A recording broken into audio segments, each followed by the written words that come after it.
ફિરકી દેખાય જ નહીં તો મારે કેમ ફિરકી પકડવી? પણ તું માની લે ને તારા હાથમાં ફિરકી છે એમ. એ હારું હે ઓ બાપા જો તો ખરો ફિરકી સારી. ફિરકી જ મારા તેને મેં ફિરકી કેમ પસાડી?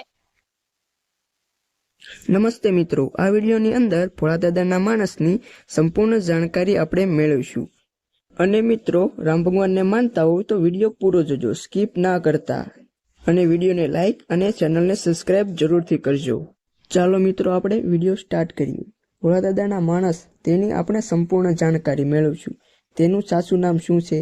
શું મિત્રો તેના લગ્ન થઈ ગયા છે? તે માહિતીના કેટલાક રૂપિયા કમાય છે? તે મિત્ર હા, તે વારા ઘડીએ કહે છે કે હું ગામડે વયો જઈશ. તે કયા ગામના છે? તે બધું જ મિત્રો આપણે આ વિડીયોમાં જાણીશું. હા, તો આપણે આ વિડીયો સ્ટાર્ટ કરીએ. મિત્રો, તેનું નામ વિનુભાઈ વેદ છે અને આ મિત્રો તેના લગ્ન થઈ ગયા છે. તે મહિનામાં 40 થી 50 હજાર રૂપિયા આરામથી કમાય છે અને તેને 1500 રૂપિયાનો પગાર નથી, પણ તેને આ યુટ્યુબ ચેનલમાંથી 50,000 રૂપિયા આરામથી મળે છે. અને મિત્રો, તેનું મૂળ વતન અમદાવાદની નજીક રેફરા ગામ છે. અને હા મિત્રો, આ માહિતી હકીકત અને સાચી છે. જો તમને આ વિડીયો ગમ્યો હોય તો અમારી ચેનલનું પેજ સબસ્ક્રાઇબ કરજો, વિડીયોને લાઇક કરજો અને વિડીયો શેર જરૂરથી કરજો.